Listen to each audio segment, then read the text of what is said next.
All right, let's get started. Thank you all for your patience. A very good evening to one and all present here. I'm sure you know what the topic for today's session is, and I do know that we have some repeat attendees here with us today who have been attending our webinars. Nevertheless, let me introduce. I am Siddharth Nandakumar. I handle product marketing at Web Solutions Limited, and I will be your moderator for the day. Today, we have with us Mr. Anthony Joseph, as you can see. I will introduce him as we move forward, but before we get into today's topic and the content itself, I will run you through a quick presentation of what we have on offer today as a company, that the one I represent. So Web Solutions, as the name suggests, we were in fact part of Wipro itself back in 1988. We were the peripherals division, manufacturing division of the company. And henceforward, the name Web, as you can see, it's Wipro e-Peripherals. We've carried forward from there. We've evolved over the years. And in 2000, the company became a separate entity, as in we moved out of Wipro and it became a separate entity. And over the years, over the last 23, 24 years, we have evolved. And today we have multiple solution offerings. We have diversified in various arrays of offerings. In fact, we have solution offerings on managed print services side. We also have presence on the digital transformation end, so on and so forth. So I will not take a lot of time on that end, but let me give you a small gist of what we have on offer on each of the solution offerings as well. Once again, I hope my screen is visible. If there's any problem, please let me know in chat. We're present in over 2,000 plus service locations in India. And we also won the Company of the Year award for our DMS solution, the same solution that accommodates HR automation, etc. So let's move forward. Now, this is the solution offerings that we have. We have MPS, Managed Print Services. We have digital transformation solutions. Under that, we have two different offerings. For enterprises, we also have office automation, that is printing solutions. And lastly, we also have presence on the retail end. Moving forward, now a quick gist of each of the solutions that we have here. What do you understand by MPS? What is RICO? All of that I'll quickly explain. Now, MPS, as the name suggests, it is Managed Print Services. What we do here is we basically manage a print infrastructure. We'll be able to provide printers on a rental basis based on your requirement. We'll be able to even accommodate your new printer requirement, or if you have your existing in printers, we will be able to handle your entire infrastructure that diversifies across the country for you. Now, aside this, we will also charge you on a pay-per-print basis based on the number of prints that you take on a periodic or quarterly basis. And to sum it up, we are also known as India's #1 MPS company. Moving to serial number 2. Now, I'm not sure if you've heard of the term RICO. RICO is actually a printer giant in Asia. They're based in Japan and they offer an array of printing products. Now, they do not have presence in India. They do not have their sole presence. So they will only be able to sell their products through distributors like us. And we are, in fact, their first distributor in India. So we have about 10 to 15 printers on our portfolio that are under RICO. Now, moving to the digital transformation end. Now, here we have two different offerings. One on the GST end. I'm sure you'd have heard of the term GST. We have a solution that takes care of your GST filing, your reconciliation, e-way bill, e-invoicing, all of those sorts. And we also undertake complete ERP integration. Now, this ERP integration also carries forward to our next solution, that is DMS. So you can name various ERPs like SAP, Oracle, Microsoft Dynamics, NetSuite, Navision, so on and so forth. Moving to serial number 4. Now, what the solution essentially is a document management solution. On this, we will also be able to offer you workflow automation for various processes. Now, I'm sure we have a diversified audience here, but there should be a bunch of them who are from the HR end. We offer HR automation for your HR processes, such as HR onboarding, candidate onboarding, offboarding, your performance management, appraisals, all of that is taken care of. And most importantly, employee records management. That is something that our solution takes care of. This is a quick slide. I will, in fact, share this presentation to you probably after the session. So you will have this where you can take a look at it. Whatever I explained is basically here. So a quick view of our clients. We have an array of clients in various industry verticals, ranging from retail, we have e-commerce, we have automobile, finance, so on and so forth. Or did I forget manufacturing? I may have. We have MRF, who is a tire manufacturer, India's largest, based in Chennai. They also use our DMS solution. Some of our core clients who use our HR automation solution. All right. So now, before we move forward and hand it over to our speaker, I'd like to launch a quick poll. Obviously, there is not going to be a demo as such of our platform, but I'd like to know if anyone's actually exploring some sort of HR onboarding automation solution or anything on the HR end that we could probably accommodate for you. So I will launch a poll for you. I'll leave this poll on for the next 1 minute. Those of you who are interested can surely click on yes, and my team will be able to reach out to you in the next 2 to 3 working days. So I'll give you an idea. What we can probably look at here is we'll be able to arrange a free demo of our solution to show you what we have on offer. And we can probably understand your requirement, and based on that, we can take it forward if necessary.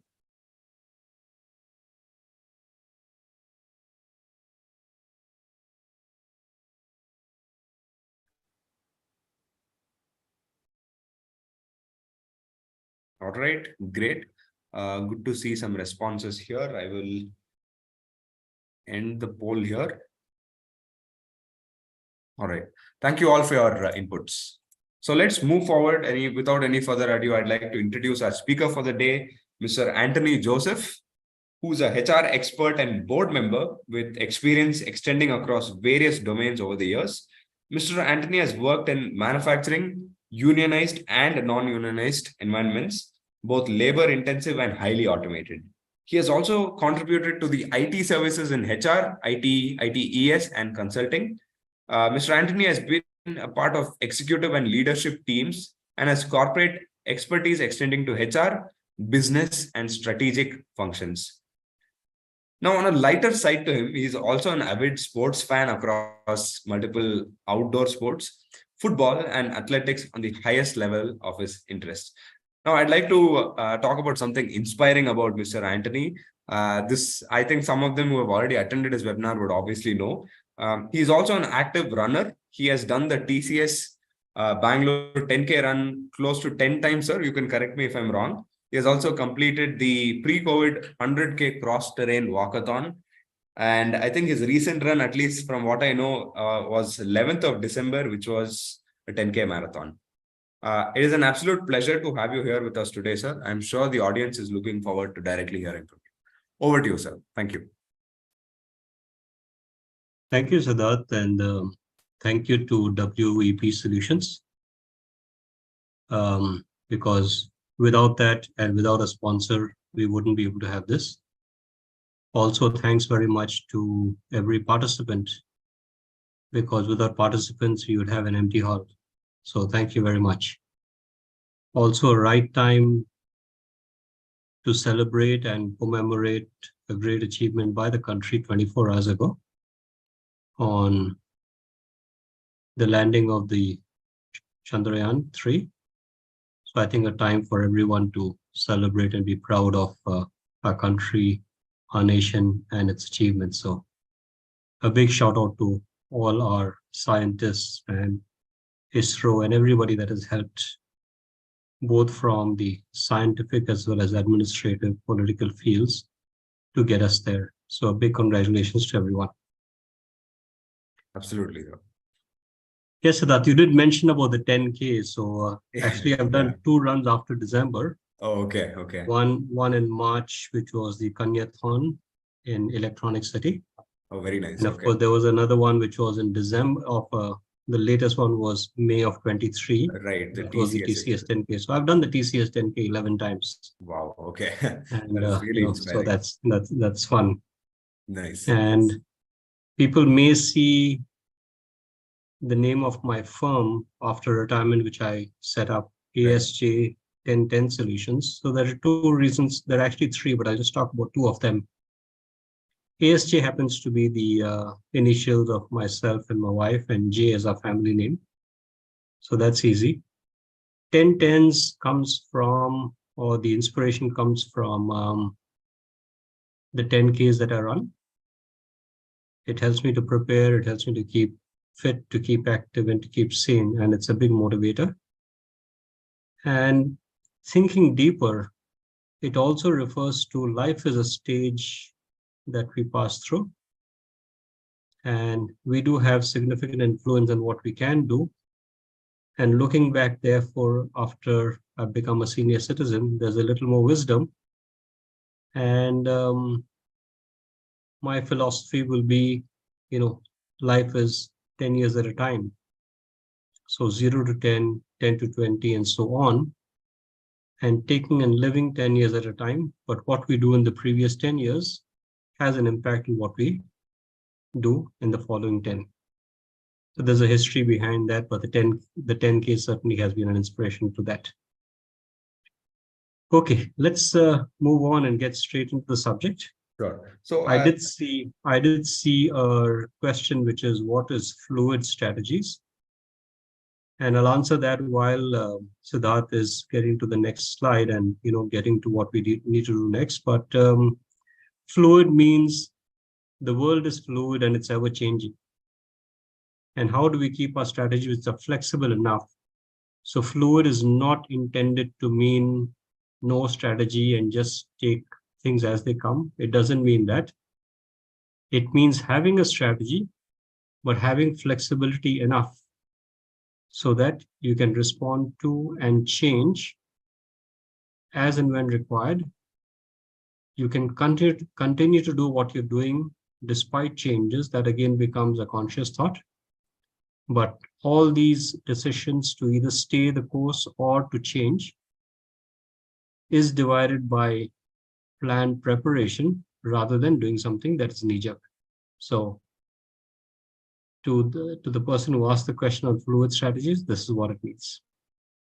Fine, Siddharth, back to you. Yeah.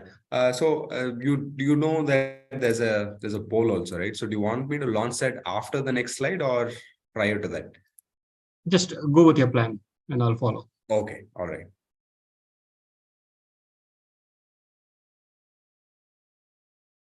This was actually made in, to commemorate our Chandrayaan last evening.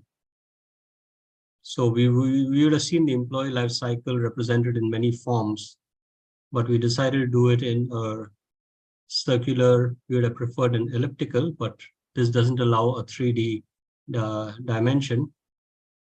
But again, it celebrates what the country did last evening. And we will talk about the various stages. Again, to set expectations because of the time that we have, we will scan through these, but based on interactions and based on what you say in the poll, we may spend a little less time on one and a little more time on the other. So Siddharth, over to you, please. Yeah. So as Mr. Anthony mentioned, I'd like to launch a poll, which obviously starts the points that you're seeing on the screen. But we'd like to know what are the areas that you would like to hear more about.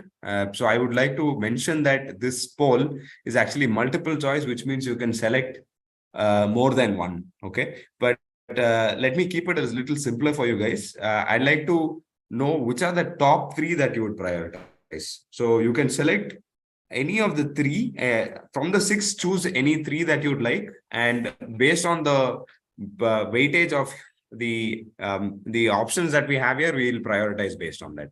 So let me leave this slide on for the next 1 minute or so, and I'd like to see maximum responses here, guys.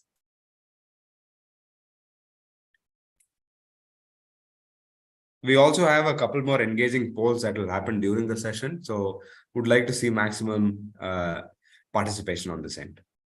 Okay, so as I can see, obviously talent acquisition and agile performance management are the highest of the lot. Then we have continuous L&D, and employee onboarding. So if you look at it, sir, only HR admin self-service is left out. That is significantly lower, but agile performance management, L&D, yeah, so we can actually prioritize it this way: agile performance management, talent acquisition, continuous L&D, and employee onboarding.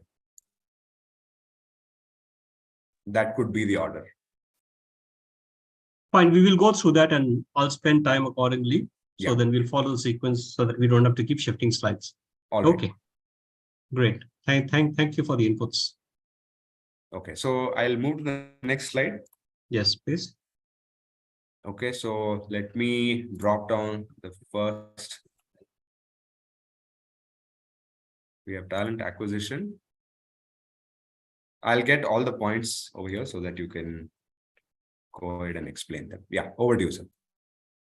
And again, linking, because we can spend a whole day on just this subject, but considering time and considering what we were focused on, we're going to focus on fluid or flexible.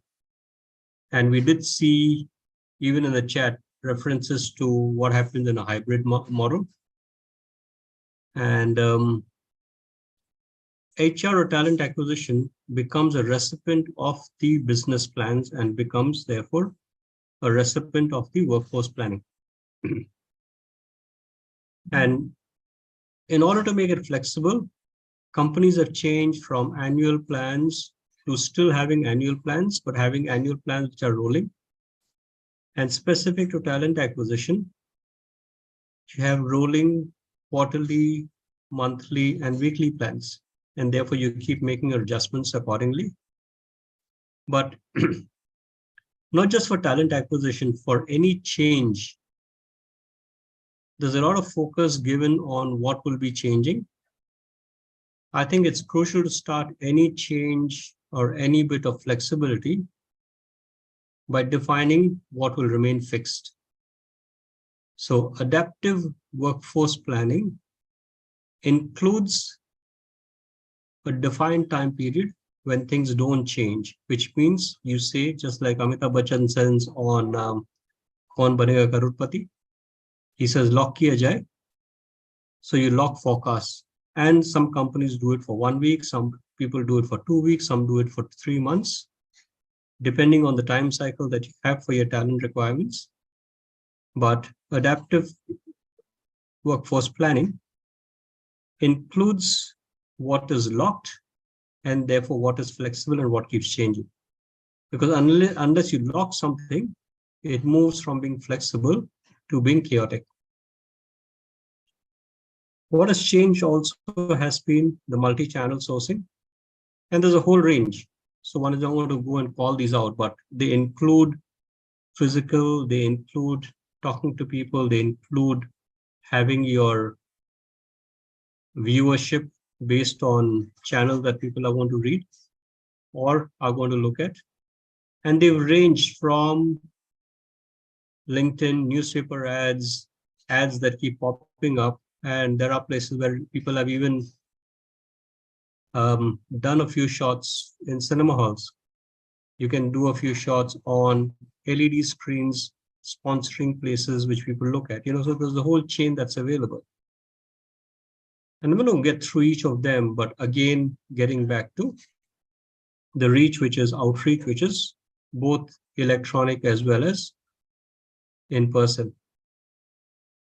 What has changed, and especially after the pandemic, it used to be there, but it's accelerated. So what has changed greatly has been the remote screening. Online tests, you can ask people to send records of their voice, their speaking, their communication, video recordings of how they actually do a task when you want to look at skills. You have gaming, you have results that are immediate. So you don't have to be correcting papers, that's there. I'm going to spend a little more time on the use of tailor-made fit index. And fit index is a combination of statistical plus psychological tools that you use to determine what is or what are the critical criteria based on which people are likely to be successful in your organization. And they can range from the regions that you recruit from, the kind of backgrounds, educational backgrounds, economic, socio backgrounds that people need to come from. It can be where do people stay or where do people live, so that we get to the perimeter. It can be a lot of host factors. So organizations, based on the roles, based on the positions, is where working on the tailor-made fit index, which actually caters, which actually best decides what your organization, what your function is going to be. It helps to work through that. I'll jump to the onboarding, and Siddharth, if there are questions that do come up on the chat based on which subject we are on, we can take those, but I think it's best to take it right at the end. But I'm going to encourage each of our participants to keep posting your questions so that we get them and then we can take them at the end. Yeah. Let's get to the next, please. Okay. So I'll just go to the next. We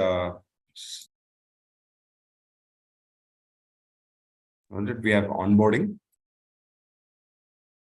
And again, I will not get through each of the points, but people are nervous as well as excited when they're joining a new place. And this is a great place when we've done the weeding out, or we've done the elimination of people that you don't want. No matter what people say, talent is scarce and good talent is even more scarce. So talent is just not a numbers game. And the manner in which we welcome people, showing them both warmth and care, right from the communication, the documentation, the introductions to others into the organization with their colleagues, etc. That's crucial. What has changed again has been, remember the days when you'd come to the office and then you put a whole list of papers in front of somebody and say, please sign. And they spend between 1 and 3 hours of the first day just signing various papers. What has changed is a lot of it can be done electronically. Advanced processes, sending forms, doing that electronically, keeping the equipment ready, and where people are going to be working remote,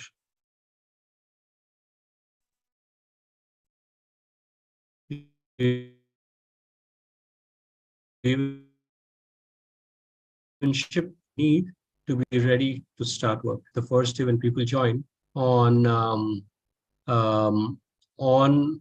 doing the whole document verification, you get things electronically, you get things scanned, you get those remotely sent to you, including statutory forms. And I did see a question pop up on storage. We will talk about that.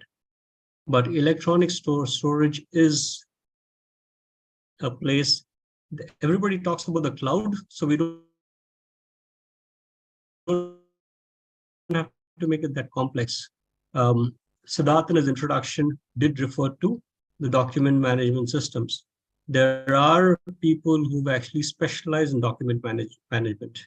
You scan papers to them, they keep them based on employee numbers, they keep them in a segregated form, and those do not have to be kept in your office or in your office server.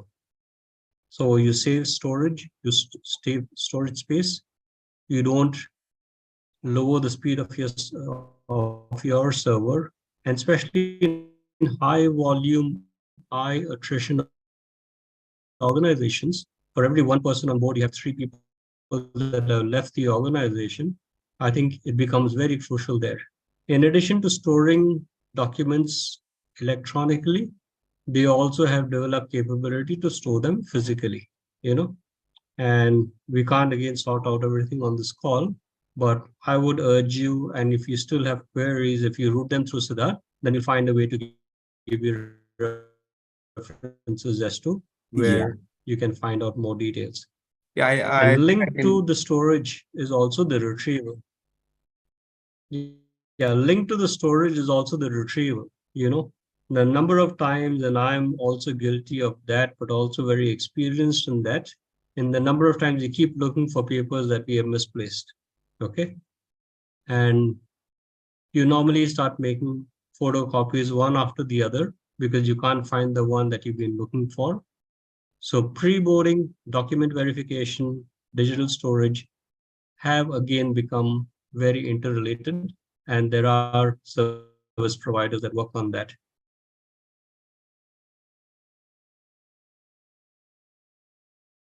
The reason why we do all these is to ensure that rather than spending time on are your papers correct, have you passed your class 10 or class 12, do you have proper certificates, etc., a lot of that is done in advance. So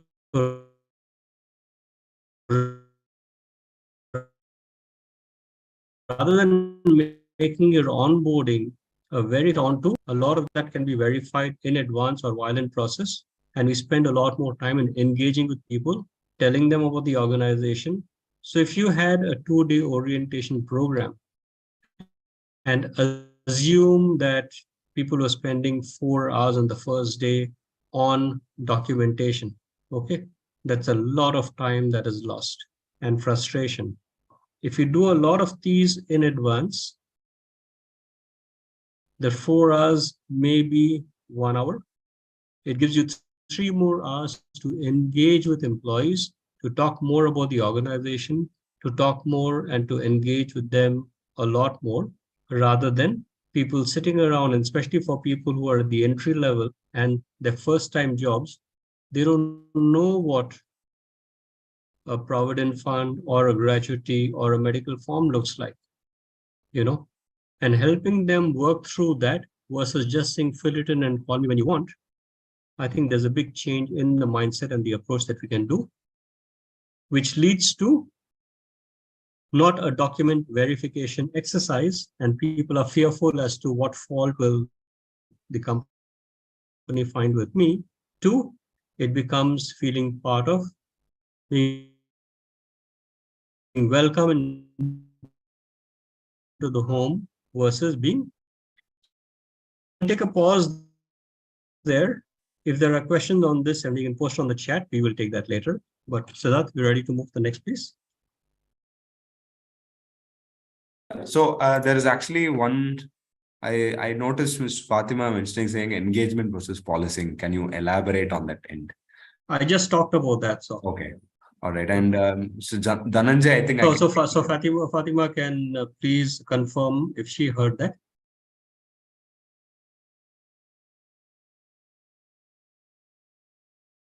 Okay. Yeah, let's move on. Yeah. So if you don't mind, let me just launch a poll, sir. I'll need a minute on that end, and then we can move forward. Okay. So audience, I'm going to paste a link on chat for you guys. I'd want you all to redirect for just a short bit, and then we can come back to this window. So we have a link that is live on LinkedIn, and you should be able to see the link on chat right now. We have a link regarding the topic itself that we're discussing right now. It is something on adaptive workforce planning. I'd like you all to take about 30 seconds to a minute to just go there, enter your poll, and come back here quickly. This is actually our LinkedIn page, so you will find periodically posts that keep coming up like this. So we have one that's right now on LinkedIn. So I'll give you all a minute on that end, and then we can go back to the topic itself.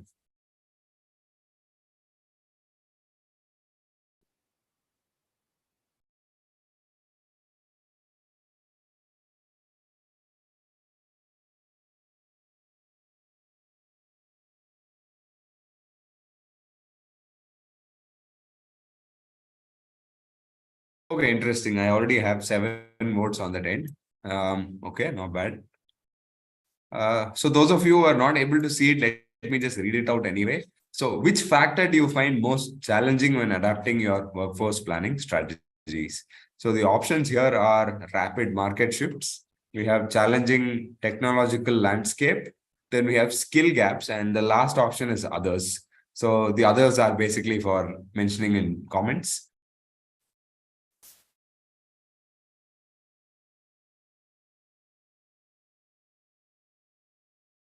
Okay, great. I think we are good to go. So, Mr. Anthony, over to you. I'll move to the next slide.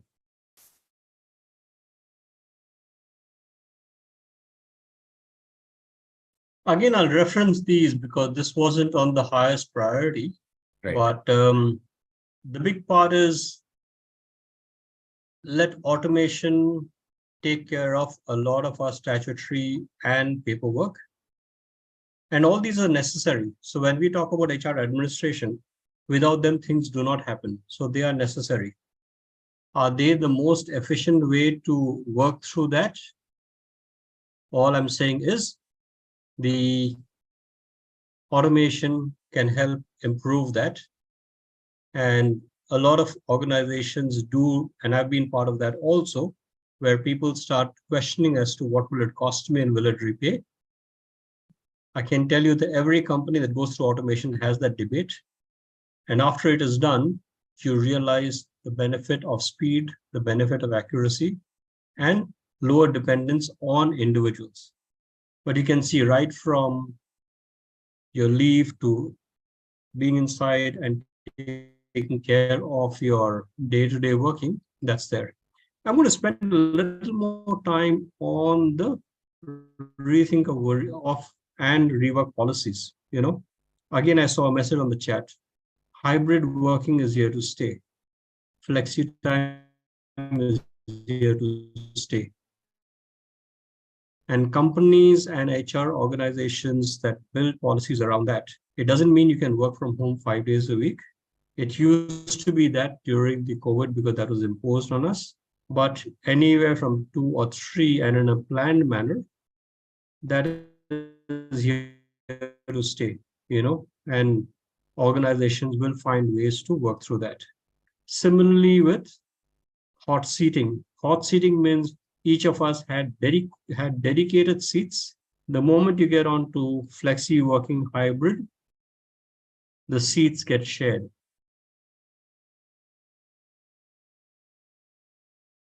So if you're coming to the office twice a week or thrice somebody else, what it also means is storage, most of that shifts from being paper and locked in your drawers to getting done electronically.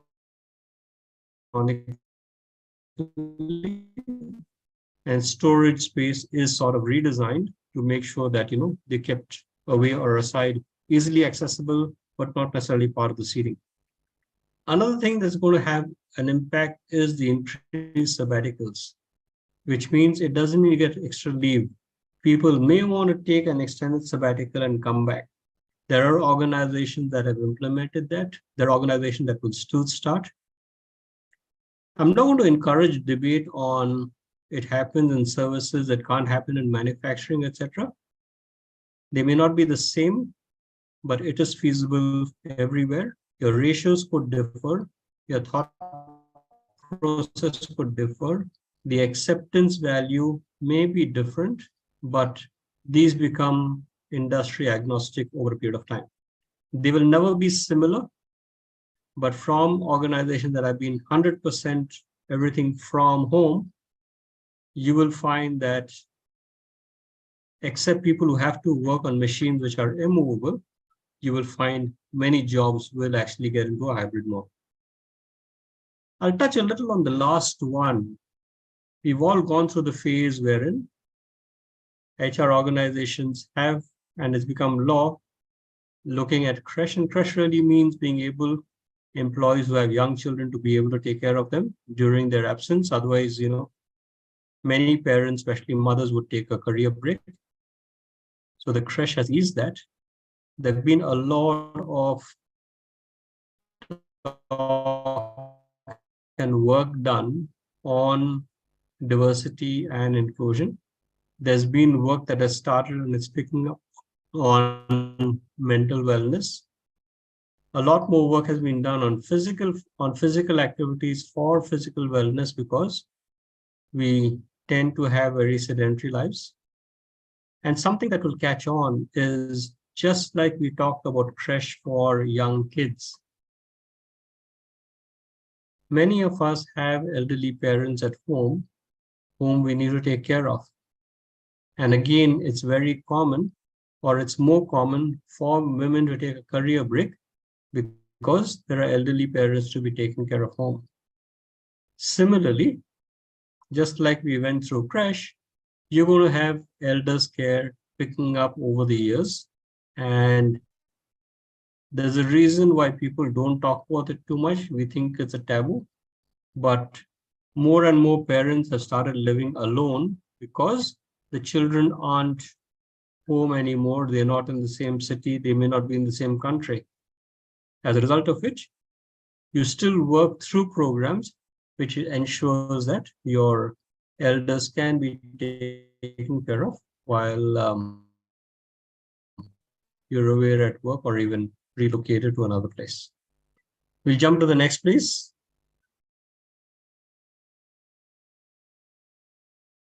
Yeah, there were quite a few questions on this, and you will find this getting repeated. The remote versus hybrid. Okay. And right from how do you announce to how do you do work allocation to supervision versus engagement. Supervision is when you have people looking over your shoulder.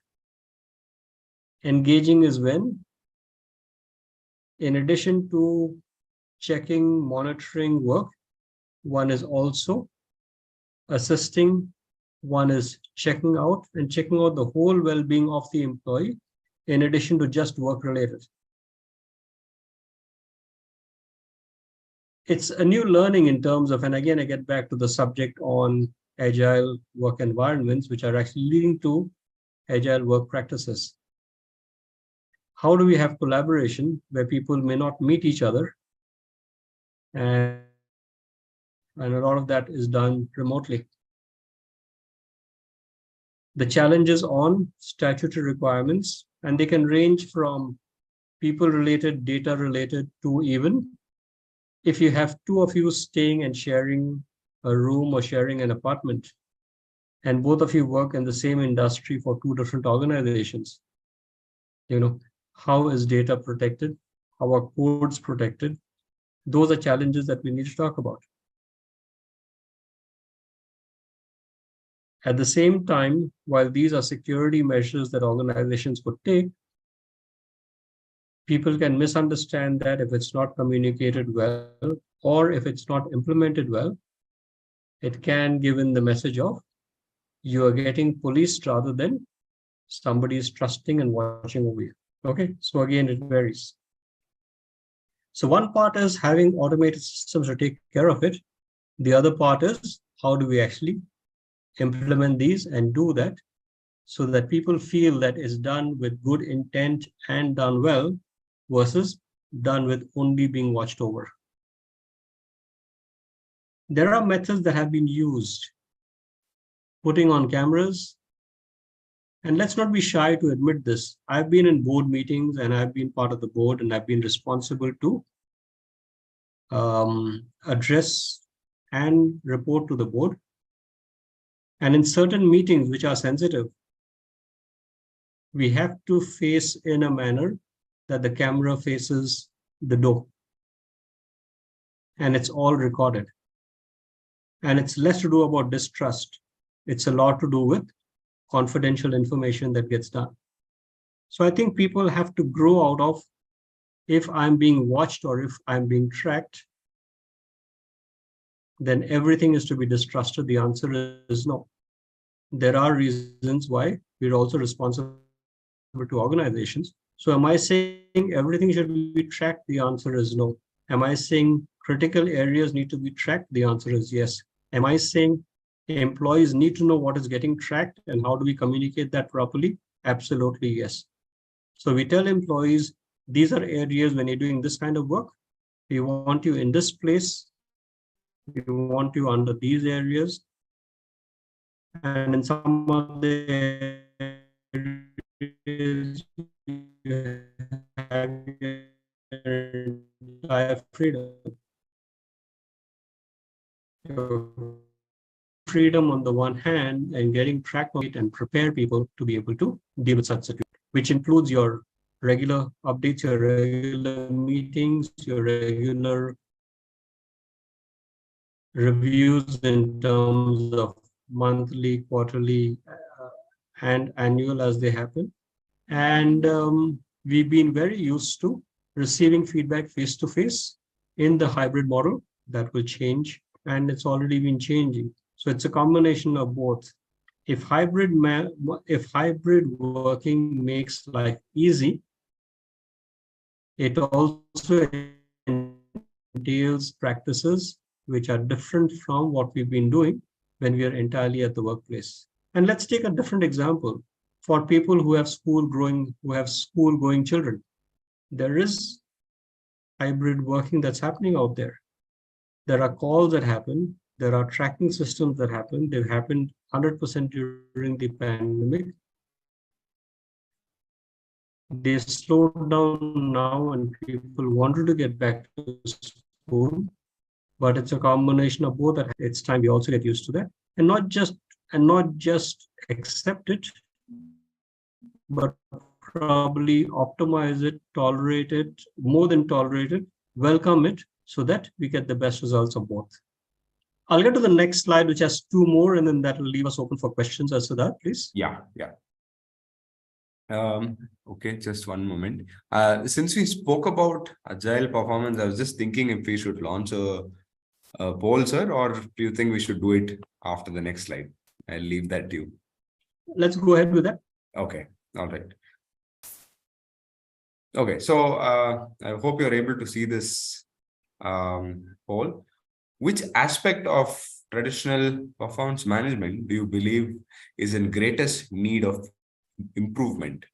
Is it annual reviews, is it goal setting, or employee development plans? So if there's anything else, please use the chat. We'd like to see what are the other inputs that you guys have.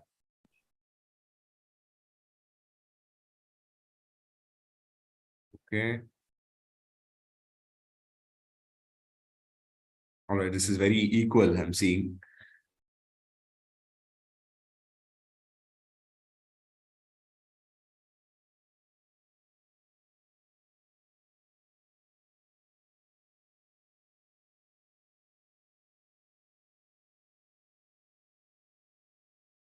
For me, this is actually a very good sign because they are very, very interrelated. So yeah, I'm happy with the response. I wish I get some more responses. Yeah, can we have 5 more responses, guys? Can we have 5 more? I see only 15 here. Can we have 5 more?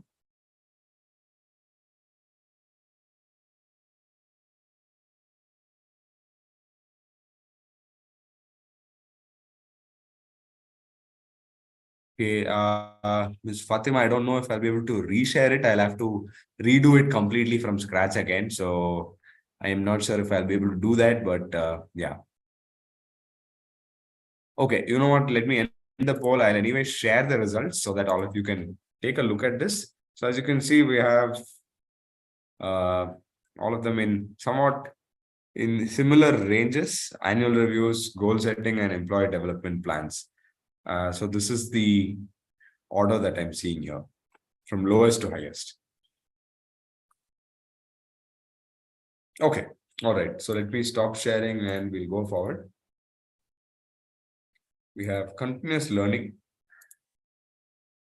Yeah, over to you, sir. Yeah, and let's focus on this again because this was also an area that we talked about. But I think one wants to compliment participants on the last poll where employee development, goal setting, and annual reviews are very interrelated. All the focus hasn't been just on the reviews because your goal setting is when clarity starts. You're enabling people to deliver what is required gets through the continuous learning or the learning and development, okay, which includes your career plans. So I won't spend too much of time on the automated stuff, but automation is available. At the same time, I'm going to focus on areas that we have control over. So if you see where the cursor is, the self-learning machine learning, that is becoming more and more popular. Started during the pandemic, accelerated, and they've sort of formed. So probably the most common that's been done in services sector have been big data, because there's a lot of data that gets generated, and design thinking. And what design thinking really is, you look at what causes, what is the cause and the effect. And if you can impact the design of, so this is an HR team. So if you can impact what goes into designing policies and what the impact would have, then you're in better control as to what the outcome can be. So design thinking takes away from just being a recipient of a decision to actually being able to process and influence what the end outcome can be. Considering the time that we've got, I'm going to focus a little more on self-development. This is significantly in our control. Okay. Go beyond just the functional areas into, if you're in the business world, read business newspapers or look at business channels and read them either in the paper form or in the electronic form. I think that's crucial. It's essential for us to understand the business and the nature of business that we are in and the policies that affect the running of the business, because based on that, you will understand what is going to be or what's likely to be the strength of your business and the strength of your industry. So you will know whether telecom is getting impacted positively or adversely. You will know whether manufacturing is going to give you much more requirements than what you've had, or it's going to be slowed down. You will know which segment of manufacturing is going to be beneficial more than the others. You will know in the IT and IT services and the business process management on what's likely to happen. So a lot of us miss out on, we look at journals or we look at papers, but important to widen our own perspectives. With business newspapers, try and read a book. If you can, once in a quarter, but try and read a book at least once a year, at least one book a year, maybe 2 books a year, but you should try and read 1 book a year. And that is not related just to your functional areas. The moment you have wider perspectives, your acceptance of ideas becomes easier. You can practice speaking. A lot of us say we want communication. Look in the mirror, record yourself, practice speaking, and play it back. If you're shy to seek feedback from your family, record it and play it to yourself. Again, focus on written skills. The easiest way to mess up your communication is your WhatsApp and text messages. You get used to that. When you write emails or when you write documents, your English will be miserable. Okay, so focus on written skills. A lot of us travel. We travel either within the city, we travel outside, and if we get on holidays or on work to a different location from where we are. Travel with an open mind. A lot of people one sees is when they're in a bus, they're in a train or on a flight, they lock themselves up, they plug their ears, and they write onto the phone. Look out of the window, see what's happening, engage with people, see what's chatting around. Those are experiences that help you in your self-learning. And we always get out for food that we are familiar with. Take some risks, try new cuisines. They're all part of learning. The last part is an important one. Open yourself to be mentored by somebody and try and be a mentor or a coach to somebody else. Okay, very crucial. So no matter what organization you're working for, the second part of this on self-learning, a lot of that is in our control. We'll get to the next one, and that's the end of the formal presentation. Again, I will not talk about in detail about the processes. So when somebody resigns, then how do we let the person know it's accepted, not accepted? How do we work through that? And here's another difficulty in automated systems. Suppose you were to go to your manager and say, I have made a decision, I've got another opportunity, or for these reasons, I want to leave. Your manager could say, okay, but don't tell anyone for the next 1 week, for the next 2 weeks, for the next 1 month, whatever that is. When you enter that into the system, you start entering that a month later or a week later. And that can be unfair to the employee and to the organization. So these are some areas where automation also needs to be flexible to take care of that. And work out in terms of transition, because you can't keep everything secret. The moment you start transitioning, people will get to know. How do we look at what work has to be transitioned and left in the organization? How do we take care of what an organization should not take away unauthorized? How do we do automated processes in terms of releasing? My view is the following. If people have given their full notice, then we must attempt to give them their final settlement, either on the day that they're leaving or within the next 2 days. Okay. And here is a big philosophy, and I'll make the statement. For everybody managing payroll, the manner in which we implement payroll for our existing employees is a measure of our efficiency. The manner in which we implement payroll for employees that have left us is efficiency plus a test of our character. And many organizations, many functional areas, many people say, okay, the person is gone, so that's not my priority. Okay. And that is, again, both wrong and unfair. If people have left without notice, that's a different treatment. But if people are giving notice, having a smooth transition, etc., I think it's fair that we should give them their settlement as fast as possible in a proper manner. The other one that you would see on information regarding statutory transfer processes, the PF right now has what you'd call a UAN, which is a uniform number that can be used right across all employers. Explaining to people the importance of that, the importance of PF transfers, the importance of getting your PF and family pension scheme data, etc., available, your continuous medical coverage, those are areas that smoothen an exit process where you're still taking care of the employee even while he or she is leaving. Kept a few points intentionally on dealing with involuntary exits, which means they are initiated by the business. And they could be for reasons of business not doing well.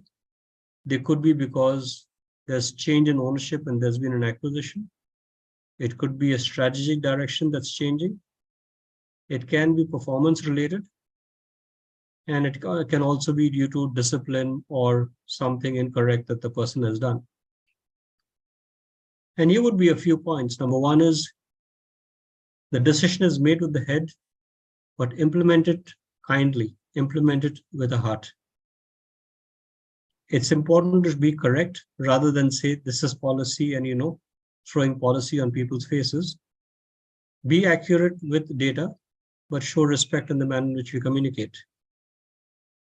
For employees that you want coming back, this is where we keep arms open to help for either employees coming back or for future connects. And also learn when somebody is not to be hired back and is leaving badly, is where we cut off communication, cut off links, so that that is over, it's done. We respect the exit, but beyond this, we just close that. Relationship. So with that, let me take a pause. And Siddharth, you have access to those questions, so you want to group them and see what's come more often, and let's take through that. So Siddharth, over to you, please.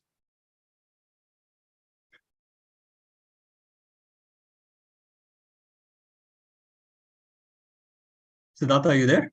Yeah, I'm here. So I think we can get into questions right now that you're done with the slides. Yeah, how much of time do we have? Because we have actually crossed it, but I think we can spend about 5-10 minutes, sir. If that's okay with you. Yeah, okay, yeah, 5:15 we can stop, please. Okay, done. Noted, sir. Yeah. Okay, so audience, thank you so much for your time. I do believe it was a highly insightful presentation by Mr. Anthony. I'm sure you would have had some takeaways from today's session. So I'd like to see if there's any queries which we can address. As I had mentioned, we'd like to definitely attend to those. I think there were a few queries on the registration form as well, sir. I'll check that if need be. So let me move to the next slide, but I will actually take up the questions in about a minute if there's any, but I'd like to mention that the company that I represent, that is Web, we in fact recently underwent a complete brand revamp. So you'll be seeing a lot more newer things in the coming days, in the near future. So I'd like to quickly show you a small, a rather snippet of what we have on offer on the logo end, in fact. I hope you're able to see this. I think, let me just reduce the volume. I don't want it to be blasting. Okay.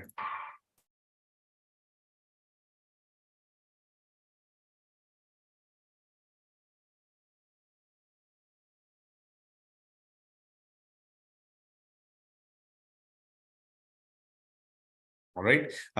So those of you who've been following us for the last few years, who've been constantly attending our webinars, I'd like to mention that it's not just for the ones who've been following us, but a big thanks to all of them who've been supporting us all these days. I'd like to mention that we have a new way forward, and you'll be seeing a lot more fresh and new things that we'll be dropping in the coming days.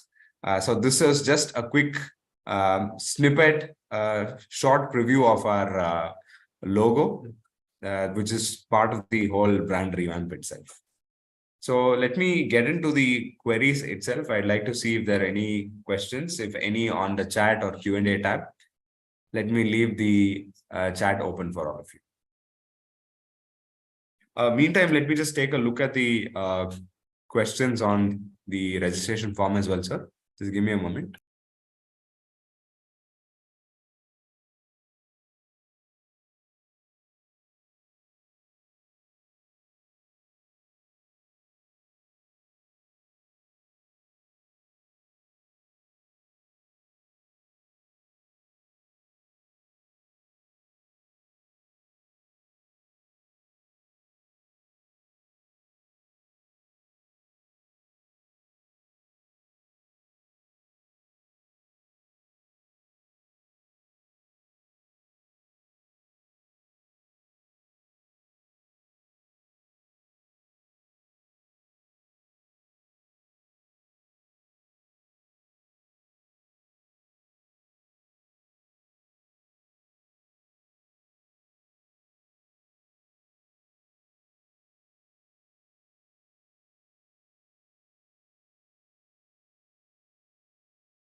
Any queries to that?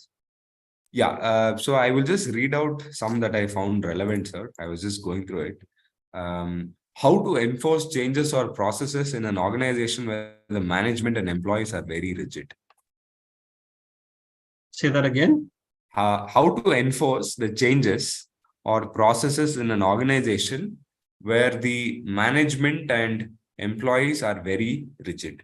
This is from Aparna, by the way. Aparna from Ahmedabad. Yes, Aparna. I think you've used a few keywords. Number one is, how do you enforce policies? You try and enforce policies, they don't work. Yeah, fair. Okay. And I think that's the part. And I think let's look at ourselves when we were students, when we were children. And in case you have children, then what happens? You try and impose something, people will accept it less out of respect, but more out of fear. And it builds. And the moment you've turned your back, it doesn't get done, worse still, just the opposite gets done. The word engagement is a very important word. Engagement is thinking of the reasons why, thinking of the rationale behind your decision, getting a pulse check before you've made the decision if it's going to be an organization impact. Seeing things from multiple points of view. Now, it doesn't mean total democracy where you listen to everybody and try and please everybody. The answer is no. But engagement requires a lot of rationale. It requires expertise, but it also requires humility, and it requires the lack of arrogance. It's not something for your ego. Now, if it is statutory and has to be done, then you explain that this is statutory, this is non-negotiable, and it's got to be done. So any places that you say that this has to be implemented in 3 months, then you have at least 3 months. But more important is intelligent leaders look at it much earlier, start getting a pulse, start letting people know that this is what we're thinking of, get a feeler as to what will work, what wouldn't work. As part of any change management, it is essential to ask people, why do you think this will work and what will be the benefit? That's important. You should ask people, why do you think it will not work and why? It's good to ask people, if you're saying no, what are your reasons for saying no? And what would be alternatives that you would suggest? I'll get back to a school example, making the naughty boy. I wouldn't talk about girls, but making the naughty boy the monitor of the class. When you start giving people who just resist responsibility, and you give them the responsibility to ask, to give you options, you will find that they change. If they're not giving options and only being critical, you start ignoring them. And if they're obstructing, then you deal with that differently. Okay. But back to your question, never enforce, it doesn't happen. The only time somebody would enforce would be if it's statutory and we have no choice, but that also requires rational saying, this is the law and this is what we've got to be doing. Show them what the law is, tell them what we ought to be doing, tell them when it gets implemented, and we don't have a choice on implementing it. We may have a choice on how to implement that, and we have a better way to implement that. But if something has to be done, it's got to be done. And the method in which we do that is a choice, not whether that's got to be done or not got to be done. Aparna, hope that answers your question. Yeah. Thank you. We can probably take another one, Siddharth. Yeah. Just one more we'll take, and I think we can wrap up, sir. This question from Mr. Clifford. How do I make an impact as a HR BP? I believe that's a HR business partner, right? For the business. How do I make an impact as a HR BP for the business? It starts, okay. I've asked this question in many forums and also in my personal interactions, which is when we talk of HR BP, I ask people what is the most important word in those 4 letters, HR BP. And most HR folks say it is HR. Many say it is partner. Very few say it is business. If you want to be partnering with the business, we need to understand the business first. We need to understand what's in the business. It's only when you understand that can we partner with them. HR is the expertise that we bring in for solutions, but we're bringing in those HR solutions for addressing business requirements. So in most cases, we will bring expertise on statutory, on practices, on what happens in HR. unless we make it relevant for what's there in the business, people will see us as only event managers who conduct some programs to keep people happy, etc., or people that just move papers, but they will not take us seriously as partners. Once you say that, once you understand that the business is in a growth mode, then we say, what does it mean to grow and how can HR help that? Proper recruiting, proper training, people understanding the business, those are ways that we help. Better retention, smoother work processes, those are things that help. So Clifford, to answer your question, understanding the business and getting solutions to address those requirements are the ones that make us an effective HR BP. Okay, it's like saying you get out to bat, and the wicket says that this is the phase where you got to preserve your wickets, not lose a wicket. Run rate doesn't matter. That is a business requirement. Or the situation is you cannot have dot balls. You have to score runs. That is a business requirement. When you go in as a player, you partner with the business requirement and play accordingly. Okay. Same philosophy applies in business. Yes, Siddharth, over to you. All right. Thank you, sir. I mean, there are more questions, but we will call it a day here. If there's anything relevant, I think I'll pass it to you and see if we can reconnect with the audience over mail or something. And again, Siddharth, before you close, Yeah. then, again, a thank you to you and Web Solutions. And thank you for the audience for your great participation. Best wishes to all of you. Thank you, sir. Thank you for the kind words. The pleasure is always ours. And thank you, audience, for taking the time and efforts to be here with us today.